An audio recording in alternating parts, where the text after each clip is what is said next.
el sonido del silencio, el que no quiero escuchar.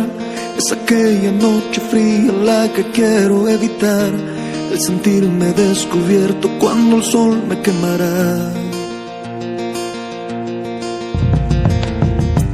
¿Para qué seguir riendo cuando siento que no estás? ¿Para qué quiero los mares si mi barco se hundirá? ¿Para qué seguir viviendo si a lo lejos tú estás?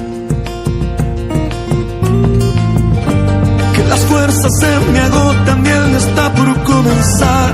Fue otro día en silencio el que acaba de pasar. Pasa y pasan los minutos en mi oscura soledad. Soledad que se alimenta del silencio de tu boca, esa boca que sonríe pronunciando así mi nombre, aquel nombre que me diste diciendo que sí, mi amor, es mi amor que en ti espera y que siempre esperará. Es tu amor que me condena a esta eterna libertad. Y aunque pasen mil silencios, pronto sé que me hablará.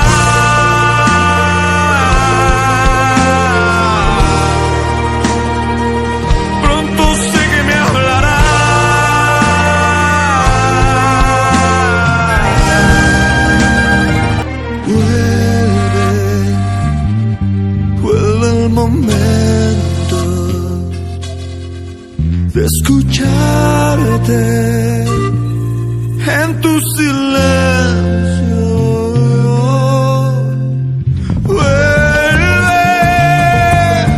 Vuelve el momento de escuchar.